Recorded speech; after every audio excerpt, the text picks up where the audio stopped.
Not on the ice against the Blue Jackets, then I don't mind rooting for Yeah, what a season they're having. It's unreal. them. Good Won for them. again. I say go, go, go. Do all you get all you can get. Be all you can be. 5 losses. And their goalie is the fastest to 25 wins ever. Cool. Yeah. So they're on pace for like 66 wins this season, most points ever, most wins ever. They're gonna fall off. They have to, right? I mean, but Tampa Bay did that and got swept by the 8th place team in the yeah. in the playoffs. That's So scary. That's the scary part, man. All this glory in the regular season doesn't mean shit. Woo. Anyway, how you guys doing? Jeff, doing good? What? Huh? Are you doing good? Yeah. You know, we're kind of shitty right now because of it's just documents time. It's all writing, and I do nothing but write right now. It annoys me.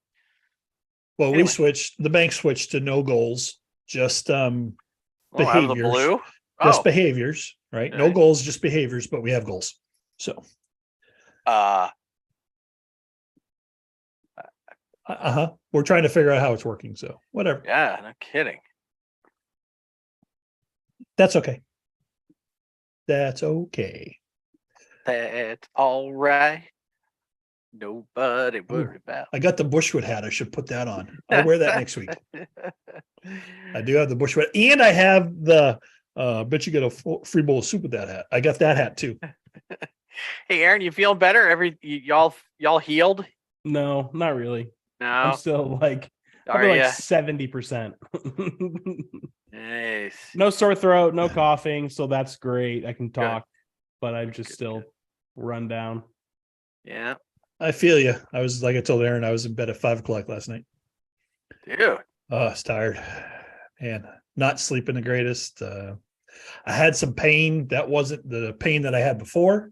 But I'm like, what the hell, and of course the heart's a muscle, and they went into that muscle and did stuff. So yes, you're going to have pain that's caused by putting the stents in. So yeah. Overall, you feeling better?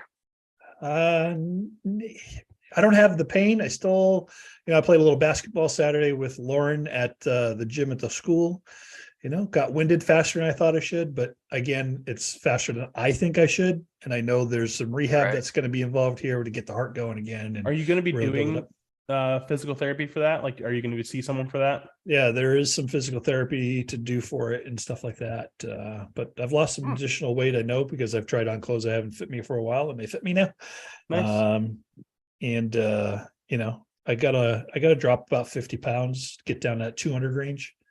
And everybody's like, what? Yeah, you're gonna look sick. You're gonna look stupid. I'm like, I'm gonna look what I look. I don't really care, just let's lose the weight so that I can take the pressure off the heart and the rest of the body too, So yeah. It's about what I need to lose too. Same.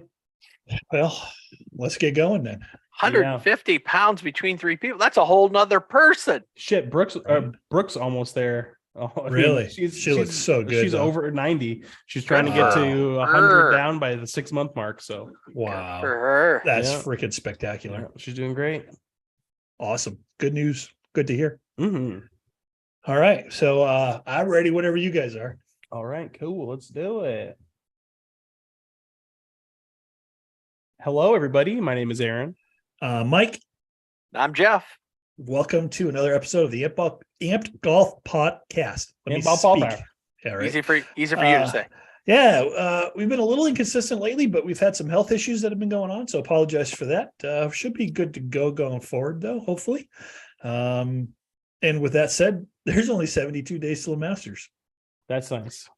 It is within the calendar year now, so it's a little more realistic. You started counting it down last year, and it just wasn't a thing until we got through the holidays and got into 2023. Now it's a thing to me. Now it's a thing. I do have the Friday or Thursday and Friday off for that, so I can watch as much of it as humanly possible and maybe play a little bit of golf. That would be fun.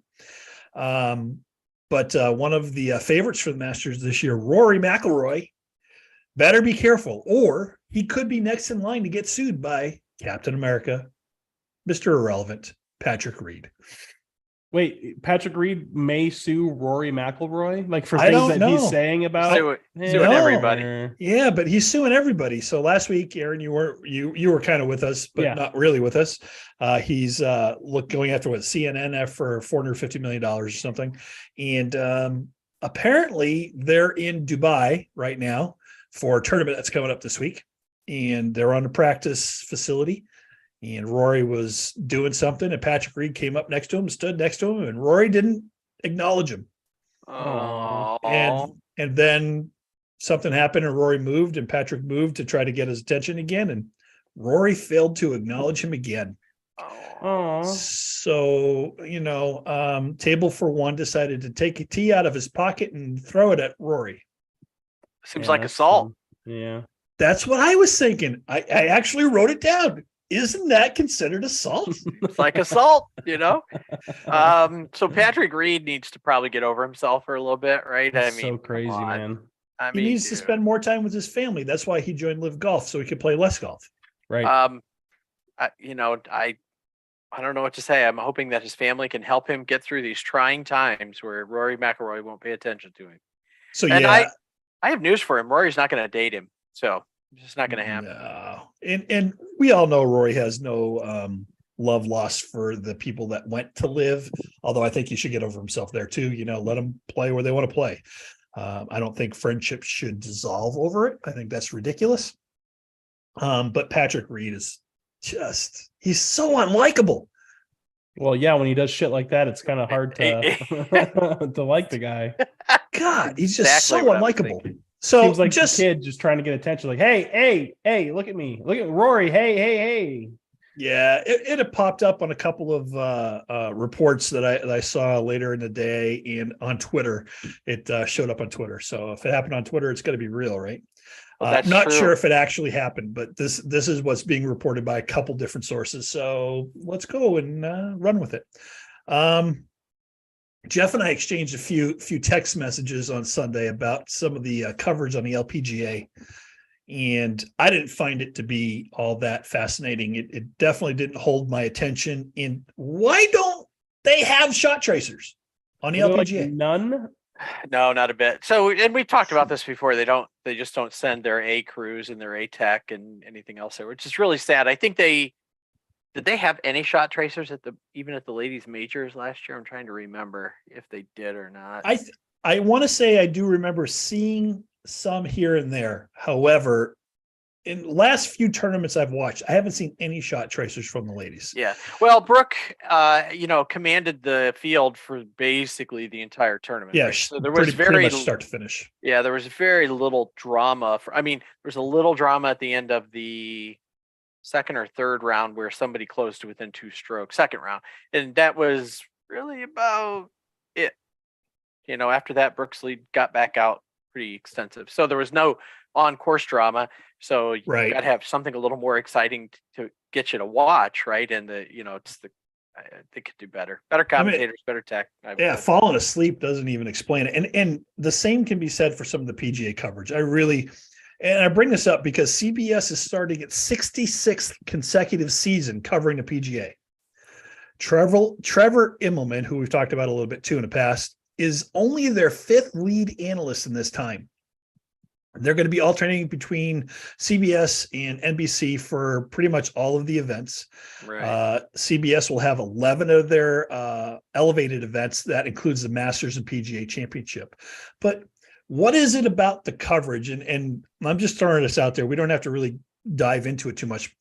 What is it about the PGA Tour coverage that you like? What do you dislike? For me, number one, it's got to be HD stuff. I'd love for them to go to 4K cameras if they're not using them already. I know they're using HD cameras already, but I like the shot tracer because it's kind of fun to see, just exactly how close online the ball is. But I like the guys like Faraday, the old those commentators that have been around that know the guys, know the game really well. So I'd like to see and have a little bit of humor and fun, and they know how to keep it moving. That's me. I don't know what Aaron is looking for. I mean, it's kind of the same thing. It's the commentators that you have on the PGA Tour, they've either been on they've been doing it for the tour for so long that everyone knows who they are and they're just like namestays. They're always there, or they played professionally for a long time and they have that knowledge. I don't watch a lot of LPGA stuff, so I'm not sure what it's like on that end of things. But at least for the PGA Tour, it's engaging commentary, pretty much all the time. And shot traces are nice too. I like watching them. Everyone likes watching them. Yeah.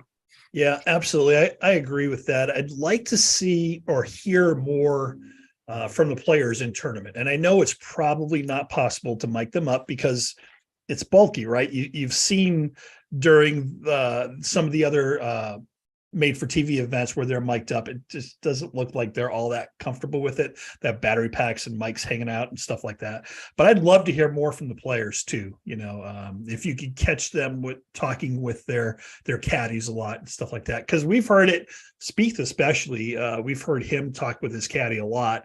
And I find that stuff fascinating. So especially when he overrules a caddy, it's even more fun. When you pull off the shot, it's great, but when you mess it up, yeah, maybe you should listen a little bit, right? Yeah, on you. But it is always on you. So I think I'd like to see. I'd love to see Faraday back, but he's gonna take this new Live CW contract, and he'll probably be a lead on that, which should make it interesting, actually. So, well, I was gonna say you get some of that, what we like to see in the Live broadcast. So we'll have to see if how that looks, because Faraday, people seem to love him or hate him. I find him incredibly entertaining. I don't always agree with what he says and stuff like that, but he's maddeningly entertaining. So. Absolutely. So Jon Rahm wins for the fourth time in his last 6 starts, and he moves up to number 3 in the world. Still can't get to number 1 in the world because of a few events that OWGR felt was less than other events. So he didn't earn as many points maybe as he should have. So a lot of talk around OWGR, and come to find out today that the PGA Tour commissioner, DP World Tour, and some other guy have recused themselves from participating in the OWGR awarding points to new up-and-coming tours. One of the things Greg Norman should be very, very happy about. But Rahm not moving up to number 1 when Patrick Cantlay, when he was number 5 on the world, if he had won, could have moved to number 1, seems a little suspect. Waiting. What was the tournament that Patrick Cantlay could have won to become number 1 in the world? Last week's tournament, the American Express. Amex. Yeah, the Amex. Oh, won the Amex, he'd be world number 1. It's the waiting. So we talked about, right. Mike and I, and I talked about this a little bit last week about, how do we do this? And we talked about having this huge spreadsheet with waiting and stuff like that. That's what they're doing. And that's why this happens. Huh. That's what waiting does to you. Yep. So seems like an interesting way to determine the best player in the world. Yeah. Rahm is probably the best player in the world right now. He has been for probably a little bit because Rory's been absent. Right. So I don't see Rahm stopping. This is probably the best I've ever seen him. He did in an interview say he spent a lot of time listening to a lot of Kobe Bryant interviews and watching a lot of videos because he says, or he claims he sees a lot of similarities in the way they approached their craft. And Rahm said having that obsessiveness that they both have over the game, he can learn from him. The work ethic beats talent every day of the week, period, according to Rahm. And he likes to think that he has a really hard work ethic and he puts in all the time in the world. It's going to be really interesting because this week they play at Torrey Pines. Rahm won his first tournament there in 2017, and he won the U.S. Open there. Yep. So three-peat. There's been like 18 three-peats since 2001 or something like that, and Tiger Woods has 14 of them. So yeah, he loves Torrey Pines. I knew that. Yeah, yes, so this is going to be a big one. So with that said, Rahm really kind of held on a little bit and did what he had to do on Sunday to beat Davis Thompson. He shot a final round 68 in La Quinta to get his second consecutive win on the tour and his fourth victory in the last 6 international starts, right? So he said, heck of a start. Go ahead. I was going to say, didn't Johnson have an opportunity to tie on the 17th? Could have made it a very interesting finishing hole. Yeah, could have made it very interesting. Davis Thompson, for I believe he's a rookie or second year. I don't remember now. I'm sorry. Played extremely well for most of it, but you could see the stress and the pressure getting to him. And Rahm just remained Rahm. He was very stoic. His ball striking, wow, he hit some incredible shots. Incredible. He got a little lucky as well because there's always a little luck involved. Always a little luck. There's a par five, it was the 17th or 18th of par five, and there's a huge sand trap that runs down along the left side, and Rahm's ball just stayed up and out of that big sand trap. But Rahm hit the shots when he needed to. He said, heck of a start for me. My body's feeling great. Swing's feeling really, really good, and it shows. He says, even when I'm saying I'm not as comfortable as I'd like to be, I'm still shooting 64s because everything else is firing when it needs to. So he entered Sunday with a share of the lead at 23 under par, another big under par round here. And he opened Sunday with a pair of birdies and just could not be shaken. He did have a little stumble at the par 3 13th when he missed the green and had a little bogey, but he got a birdie 3 holes later and really escaped some disaster, I think. So he held on to win, did everything he had to. Rahm looks great. If you have not watched him play this year, go to YouTube and check out some videos. He looks like he's a man on a mission. He really does. So good. Love to see it. Yeah. I did get the win.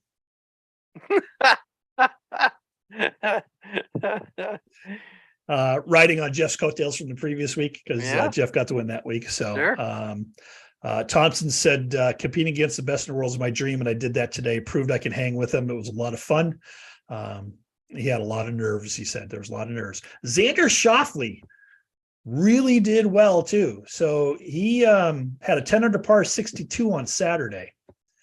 And he holed out from 225 yards on the 5th hole for an albatross to get his streak going. So if you have not seen that shot, go watch it. It's something special. It's really nice. Is it a double eagle or an albatross? What do you call it?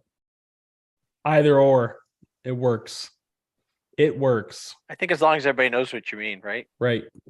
Would you rather have an albatross or a hole in one? Oh, an ace. Yeah. I'd rather have an ace. A hole in one is nice. Technically, an albatross is more rare than a hole in one. So, you know. And so a lot of times comes from further away too, because that's true. You know, you're mid twos or something like that, long iron, fairway woods.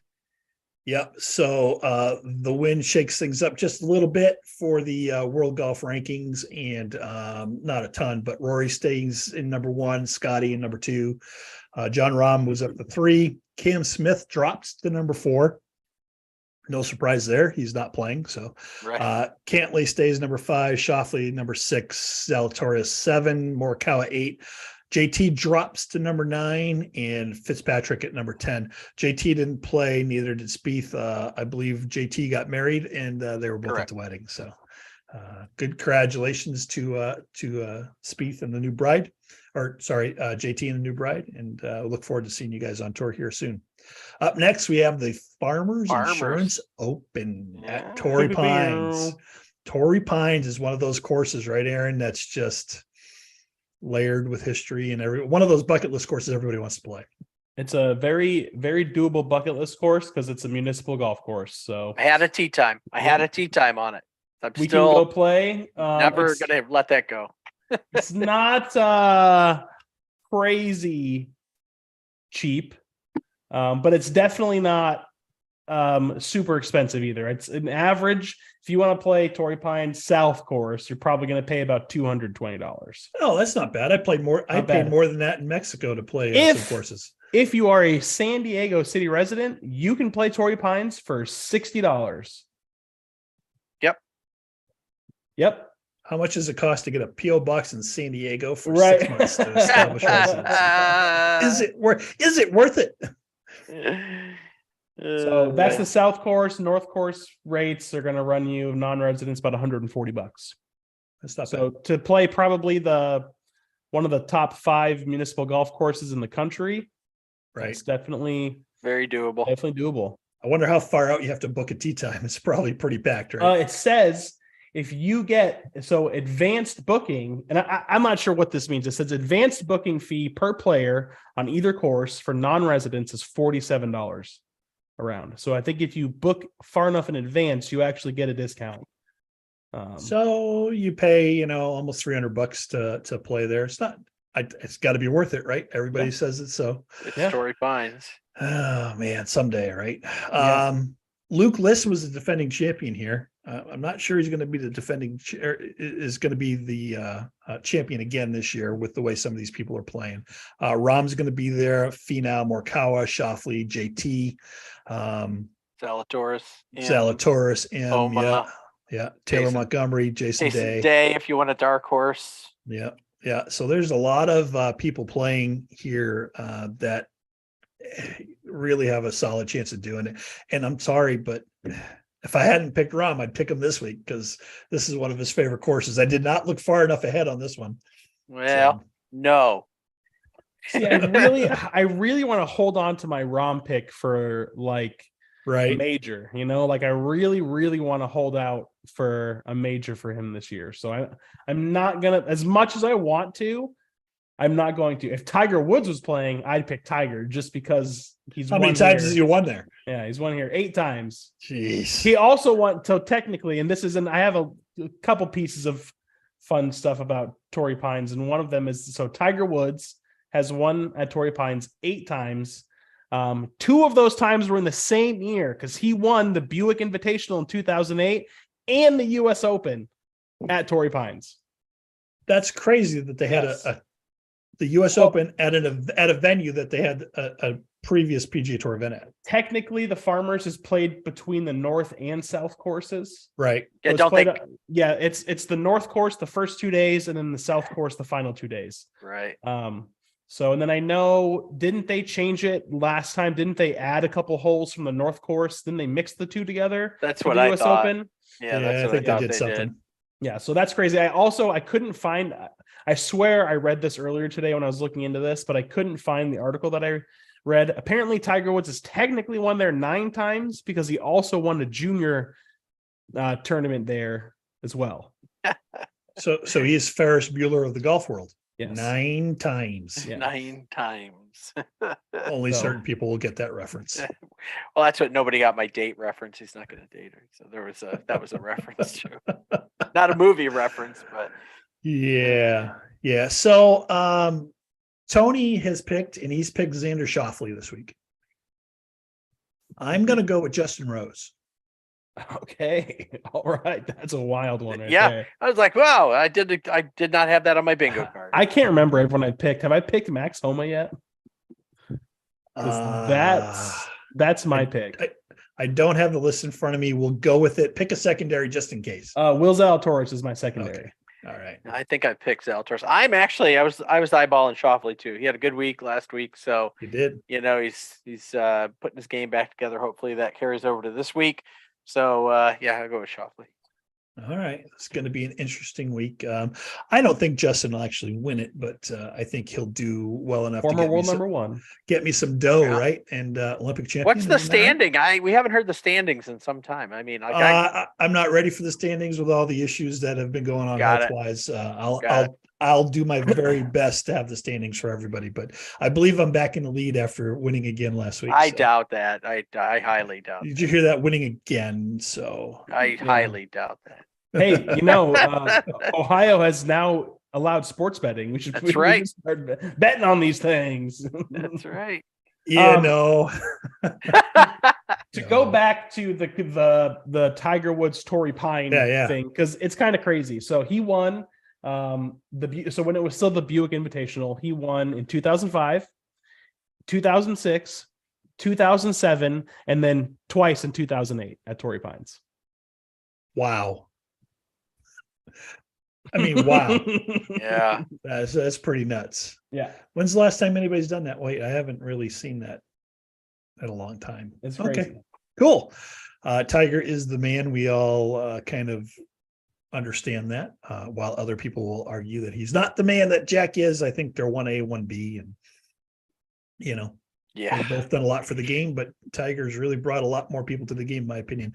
Different era too, so it's really hard to say one's better than the other, but I Right. think they've both done enough for the game. It's like who's better, Wayne Gretzky, Mario Lemieux, It's they're the both who's fantastic. it's the you have the modern era and the pre-modern era, right? I mean, it's kind of like Yeah. Jack Nicklaus was the best to ever do it pre-modern, and then once the game got more modernized and more people started playing and they started introducing, there's more athletic, you could argue just the Oh, quality of athlete playing golf now is a lot higher than when Jack Nicklaus was playing golf.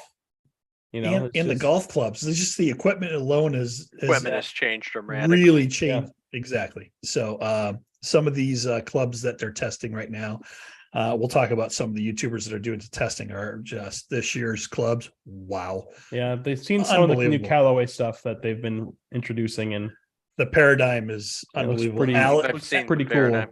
Alex Etches was hitting at 340. Yeah. 340 consistently. On Must a be nice. simulator, of course, but still 340 consistently. He's going to take it out of the course. We'll talk about that later anyway. So, all right. So the picks are in. We'll lock those in and we'll Lock have an them in. update. We'll have an update for next week to see who's leading. Big money, no whammies. Big money, no whammies. Right. LPGA got started over the weekend for their season opener at the Hilton Grand Vacations Tournament of Champions, Jeff, right? Yep. We talked about that. Brooke won by 5 or 6. It was definitely her tournament. Yeah. Led almost all the way. So. Yeah, I thought there might be a little push from Corda and on the back 9 on Sunday, but she never really did anything.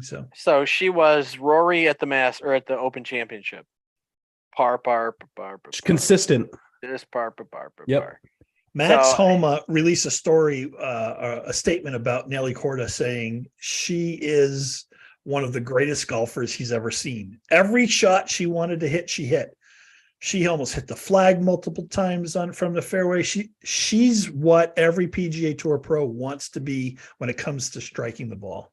That's what he said. Statistically speaking, if you really boil down the numbers, actually the ladies have tighter pin numbers. They, they are just. I think we've talked about this too, and they're hitting. We have, They're hitting higher lofted clubs. Right. Into greens lower lofted clubs. Lower lofted clubs into the greens than the men are too. So it's also harder for them to get those numbers. More roll, less, you don't see the ladies hit those drop and drive back balls from 190 like you can see the guys do when they're hitting an 8 iron or whatever. It's 9 iron. But I like watching the LPGA. We had it on all weekend. So I was watching Brooke run around the Canadian. 25 years old with 13 wins so far. Yeah, absolutely. She's a great golfer. So Yeah. we'll get her to move to America and quit flying that weird flag with whatever that leaf is and get that right. Yeah. Well, she was a lifelong ping player, but she made an equipment change and is now signed with TaylorMade. And in her first tournament with the new club, she comes through and pulls it out. So I'm sure TaylorMade loved that. Yeah, I bet they did. Yeah, I bet they did.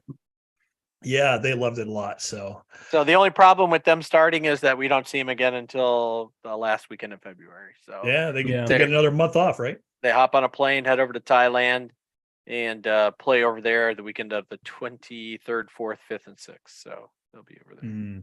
That's going to be a nice. I wish I was flying over there so I could, Yeah, me too. Food and see how they're doing, but. Yep, I agree. So there was a little controversy at this tournament too, because there weren't enough locker rooms for everybody, and there was a situation with the locker rooms that were already there. Well, so they were supposed to set up a temporary locker room, right? And then at the last minute, that didn't get done, or it wasn't ready, or they changed their mind, or whatever. For whatever reason, they didn't have that locker room. So there was definitely a facilities dispute, right? But Nelly took the right approach to it. She said, you know what? It's not about the freaking locker room. Let's go play golf. Yeah, I love that. So, it was a great point on her part to just say, I'm not going to make this thing into an issue. We're here to play golf. Yep, that's where I was So, going with it. I love it. Could you yeah. imagine if it happened on the PGA Tour, the whining that would have happened from the guys? Well, Patrick Reed would sue the golf course, I'm sure. Well, he's not Probably. part of the PGA Tour, so it wouldn't happen with He Patrick. would have Oh, walked okay. in anyway. He just walked in and been, this is unacceptable. I'm That's suing you guys. How come you're not saying hi to me? That's right. I'm here. Where's my name on one of these lockers? I'm That's Patrick right. Reed. I know I don't play on tour here, but still. Oh, we have a table for you over here. Yeah, Oh, just perfect. you. Perfect. Just you. Oh, I love it. I love it. So we got a month off before we see the ladies again. Looking forward to that getting really kicked off and their season getting underway. Should be a pretty full field. They were missing a few players in this one, including the world number one. So looking forward to seeing that happen. Live Golf has finally announced their full schedule. That's right. Yeah, they did release the full schedule this week. So they did. So the closest they'll be to us is in September, the 22nd to the 24th at Rich Harvest Farms in Sugar Grove, Illinois, which is about 4 hours away.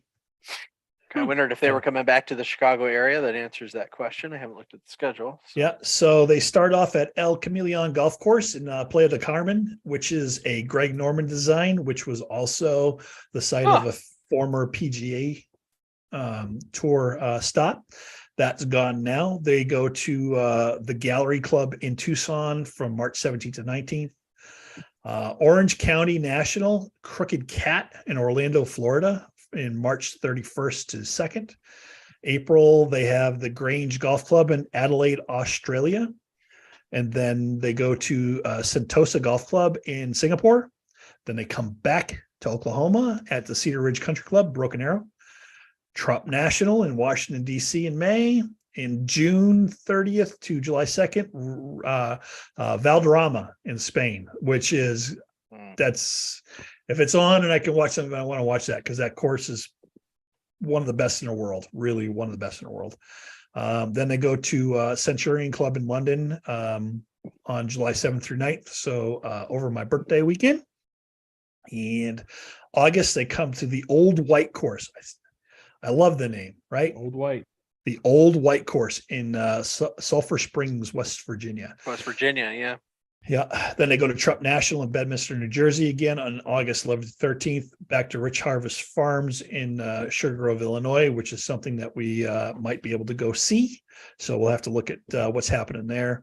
And then they hit another Trump course, Trump National in Doral, Miami, Florida, before ending up in Royal Greens Golf and Country Club in Jeddah, Saudi Arabia. So that's their whole schedule. I think they only conflict with 2 PGA events, if I remember correctly. Be interesting to see what they get for a viewership there, because unless people are channel surfing, right, back and forth kind of thing. But well, yeah, they signed with the CW, right? So they got a multi-year TV agreement for rights. CW did not pay anything up front. So there's really, yeah, it's a network. It's actually a major network, by the way. So part of the story goes that it's the first major move for Nexstar Media Group, which acquired the CW network in last year. So all Live Golf events will be available to TV viewers throughout the US for free, only on Saturday and Sunday. They're not going to broadcast the Fridays. Yeah, I can see that. You can watch it on the CW app on Fridays if you get the app. Oh, so they're going to have coverage, but only on the app. Right. So the network did not pay an upfront fee, and instead they're going to sell commercial time for the events and share the revenue with Live Golf. So whatever revenue is brought from it, they're going to share with Live. It's going to be very interesting, but David Faraday is supposed to be, the major part of the on-air talent there. So interesting. We'll see what happens. I know a lot of the Live faithful are pissed off about this because they wanted to watch it on YouTube for free. So I did not hear that it's not going to be on YouTube for free. I'm not sure if that's still a thing or not. So listen, I mean, if you want to watch golf, got to pay for it.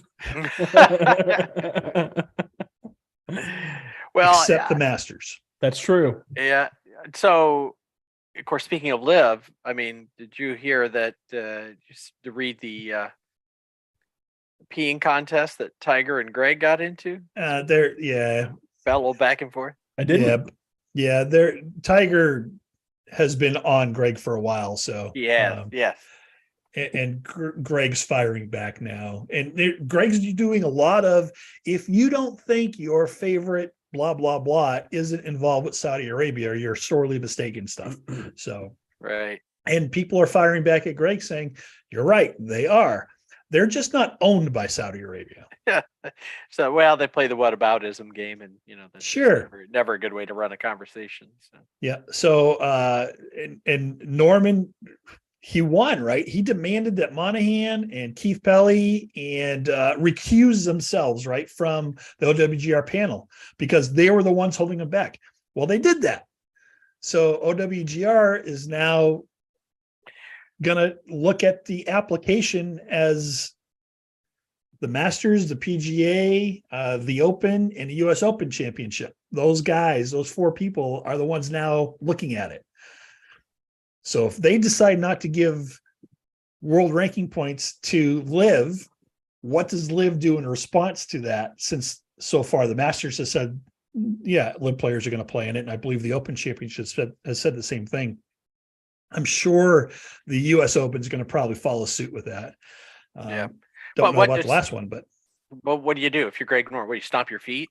Do you throw another temper tantrum? Do you sue them? I mean, we're doing all that anyway, right? You got lawsuits going, and I'm not necessarily knocking LIV Golf, but I know what Greg Norman would. I shouldn't say no. I have a feeling Greg would throw a temper tantrum if they don't give him what he wants, because he did that before. And what's your out? What do you do? Yell at him? Demand? If you don't, if they don't give them OWGR points, of course LIV is going to freak out, right? So they have LIV players. DJ wrote a letter saying, hey, we need golf points, ranking points, here's why.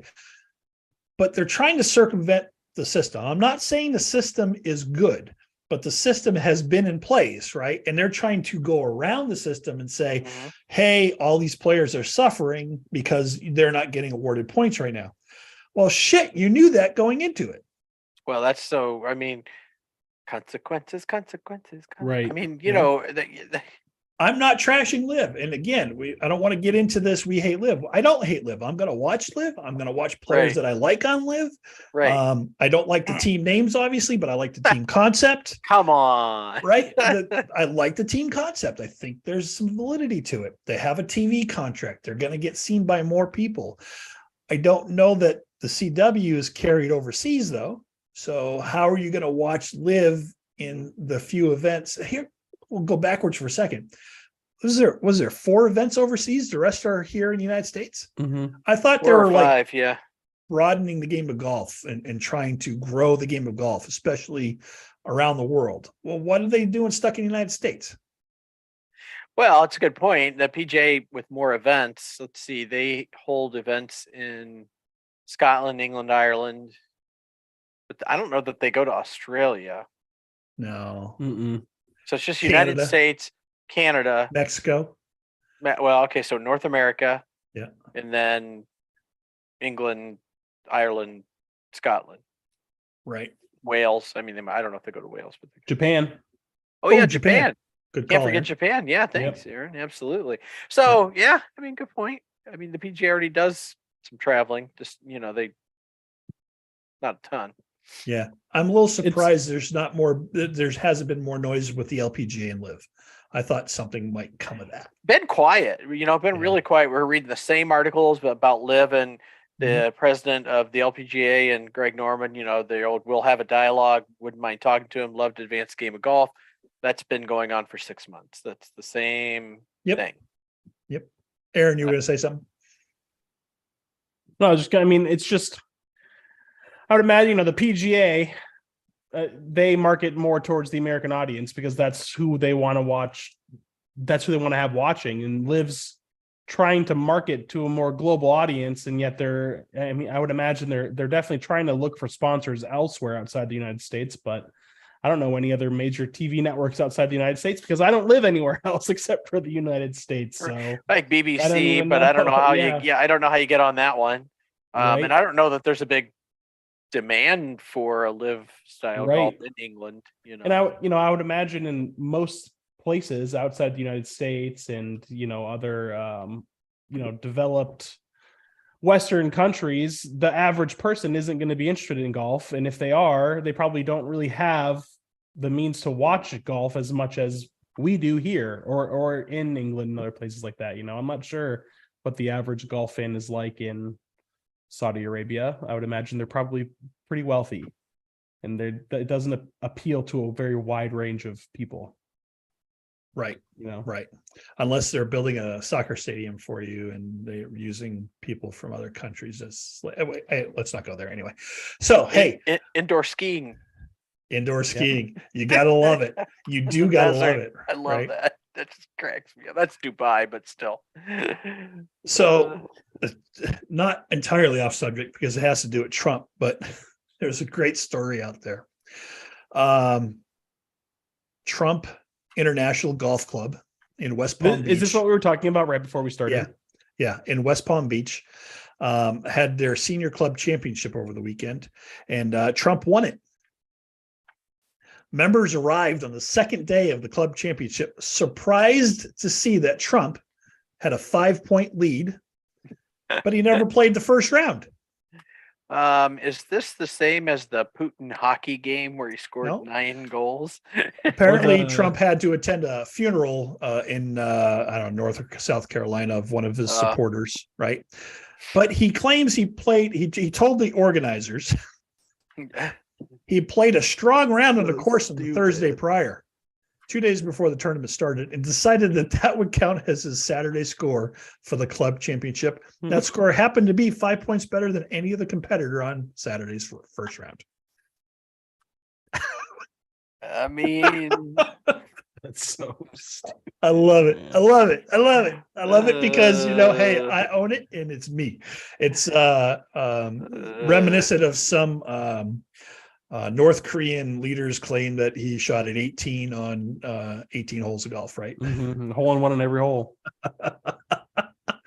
I'm sorry. I just saw that story. I laughed. I'm still laughing about it. I'm going to laugh about it later tonight. I'll probably laugh about it tomorrow morning.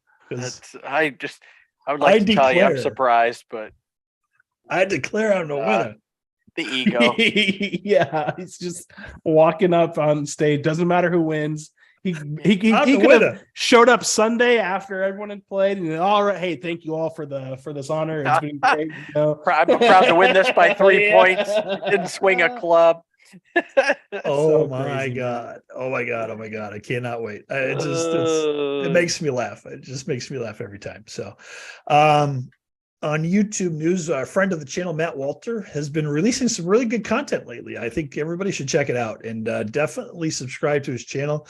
It's starting to grow. He is starting to get some followers. His content's been pretty cool. He actually used something that I'm going to try out as soon as the doctor gives me the okay to start swinging here, is a furniture moving pad under your back foot. So that in your swing, if you're swinging incorrectly, that foot will slide. If you're sliding your hips, that foot should slide. If you're rotating, it should stay in place and just rotate in place. So, and I thought that was a really cool trick. So I'm going to try it as soon as I'm able to. I thought that was cool. He also gives you some good advice on using launch monitors and things like that, and hitting off of mats and what that looks like and why you may not be getting really good stats on it. So check him out for sure. Matt's a great guy and one of the best teachers in Tennessee and in the country. So love him.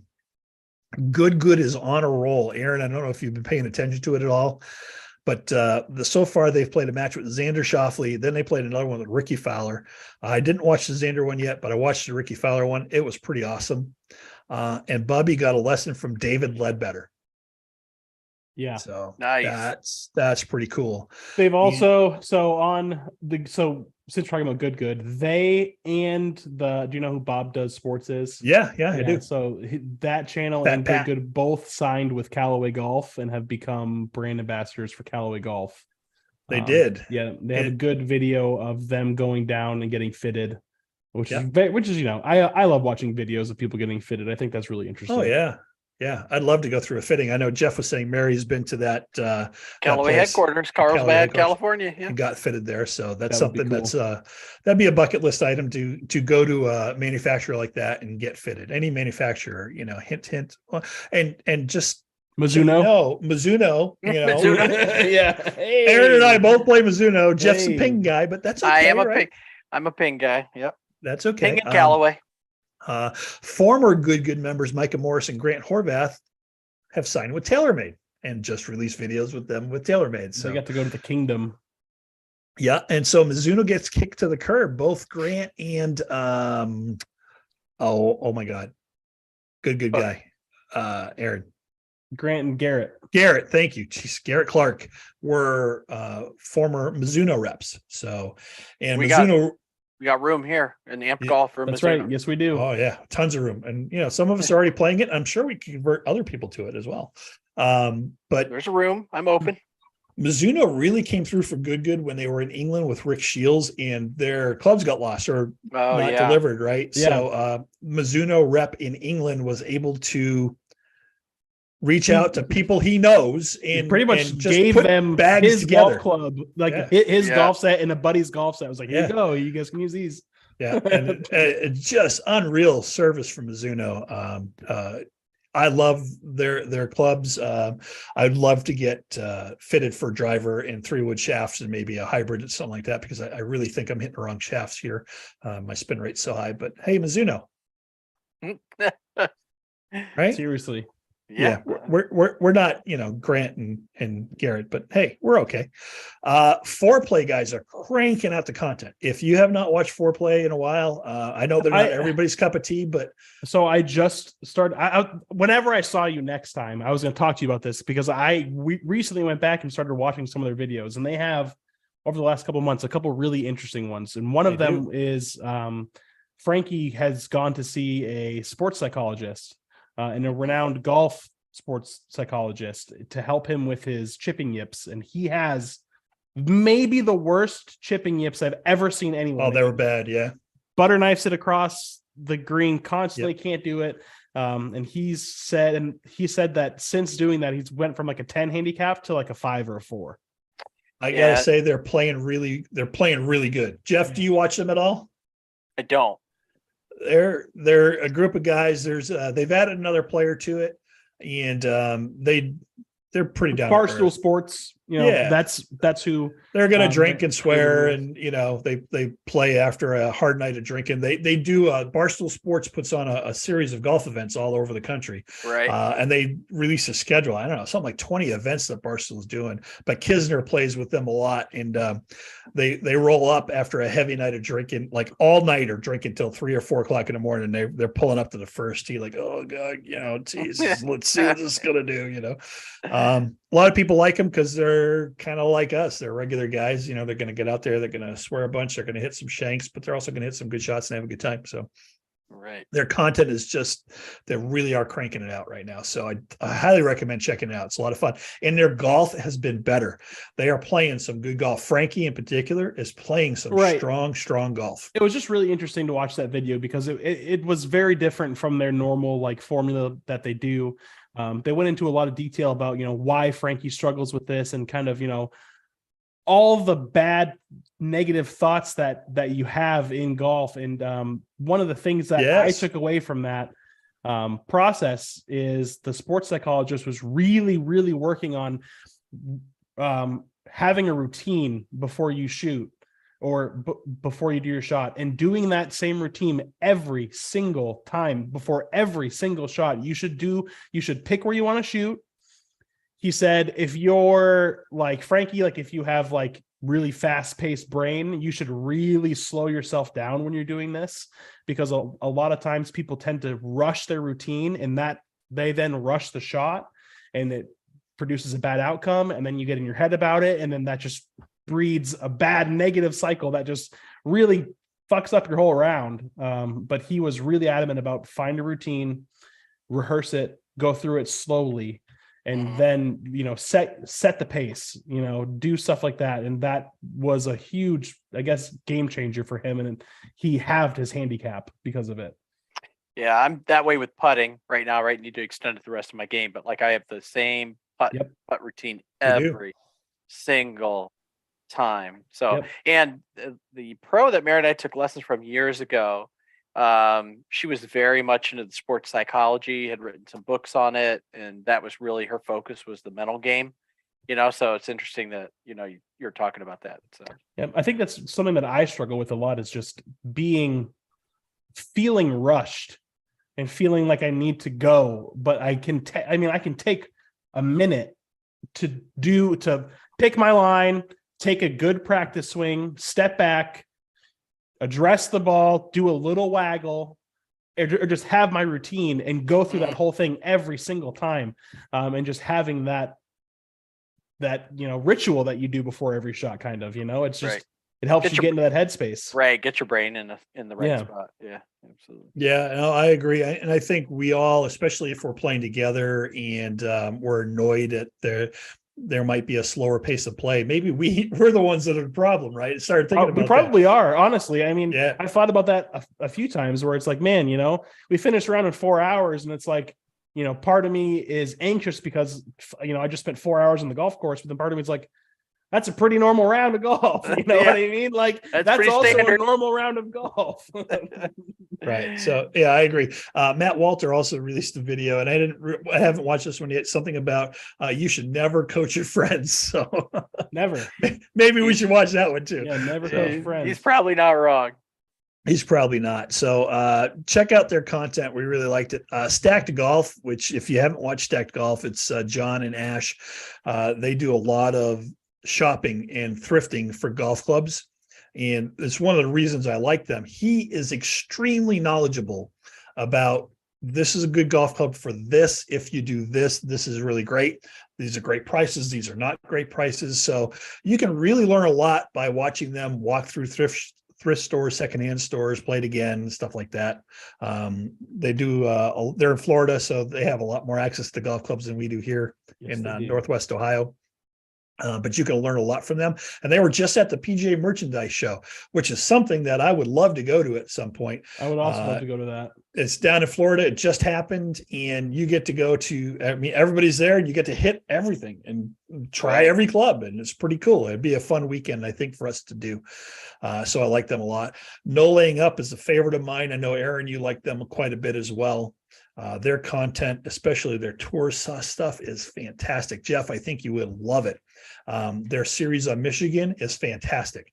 Really, really good. And their Ireland series is really good. They did Bandon Dunes in that area too. Oh yeah. But it's 7 or 8 30-40 minute videos of them playing and talking to the it's not just them playing. They talk to the owners and builders and architects of the courses and what's behind it and why'd you do this. It's really, really cool. Really good stuff. And they really do a good job with their content. So Zach Radford just took a lesson with Mike Burry down in Dallas. Mike's one of the best teachers in the world, really. And his facility in Dallas is huge. It's massive. And anybody can go hit balls there. You might even run into Mike. So it's pretty cool. Brian Bros just brought us on the back tour of their back nine. So they bought this broken down, dilapidated golf course with an investor and are going to be building it out down in South Carolina. Something for us to think about at some point. Moving to South Carolina. Yeah. Definitely in that area. Right. So, but going down there and playing too. Alex Etches and TXG Golf Experience are two of the best I like at testing golf clubs. Alex is out of Australia. He's a different cat. He's a bigger dude, and he can crunch the ball. I mean, he murders it. Crunch it. Yeah. So he was hitting these the Paradigm, he's carrying it 340, just freaking crazy. And people that are hitting this club are like, oh, a Bubby hit it. And he goes, oh, I healed that one and it still went 300 yards down the middle. Oh, I got that one off the toe and it didn't hook like my normal driver and it went down the middle 320 yards. And the guys at Cali were like, oh, holy cow, look at these numbers. So it's pretty cool. Mr. Short Game, great content, really short videos, about 10, 12 minutes. A lot of stuff about the swing, especially the short game, things like that. Love his content. I highly recommend him. Xperia Golf just hit 100,000 subscribers, Aaron. I know they're not like, oh my God, they're my favorite, but they're doing a lot of stuff with Sam Yee. They're out of California, that group out of California. Kevin is the guy that he's a stunt double in Hollywood as well. Sam played with Zach Radford and is a former pro golfer. Really like him a lot. And I found this guy, Ben Haddon Golf. It's a smaller channel, but he's got some really cool content, and does on-course interviews. He just had Grant Horvath on. He's got a good video about not making it through Q school. So definitely check him out as well. Those are just some of my favorites that I like to watch and go to when I'm looking for some golf content. So definitely got to look out there. I know there's some great content from females out there. I did enter a contest to caddy for Paige or John Daly at an event that they're having, 9 holes. So I would love to caddy for John Daly and to ride the golf cart with him. Yep, that's basically what it is. Hand him a new beer and That's make sure he's light got a cigarette. You know? Diet Here you Coke. go. Diet Coke. Here you are, Mr. Daly. Here you go. Yeah, right. Here, hit one out of my mouth. Yeah. You know, yeah, playing around with him and Paige has got to be fun, right? So we see what happens there. That's about all I got this week. What did you guys bring? Got anything else? No, nothing too crazy. Talked about all the things. Yeah. Awesome. So we'll see what happens next week. Hopefully we'll have completed stats if life slows down just a little bit. I got a pretty full week this week. And Saturday we have some archery. Then I have a work event that goes till about 11 o'clock that night. And then Sunday is my day off. So we'll see what I get done then. Not sure yet. I'll know after my doctor appointment. So oh yeah, absolutely, right. So yeah, then hopefully if it's not this week, then really soon. Aaron, I don't know if Jeff told you there's a new place in Fort Wayne, simulator place in Fort Wayne, large rooms, tall ceilings, supposed to be bigger hitting bays, things like that. So interesting. We'll definitely have to check it out. Or hopefully we could check it out this Sunday. So that would be fun. So that's all I got. I just want to thank everybody for joining us. If you haven't done so, hit that like button and hit the subscribe for us. We'd really appreciate it. As we get really kicked off this year, we're looking forward to doing some fun stuff. So Alf's Kitchen, if you guys haven't checked him out, we've had him on the channel a couple times now, or once. He's a new golfer, but he also does some great cooking content. And he's talked about maybe if we go to Illinois, maybe joining us and doing some cooking there, maybe we do a podcast there. So excellent. All right. Check it out and see. Thanks for joining us. We hope you have a good week, and we'll talk to you later. Have a great week. Bye, everybody.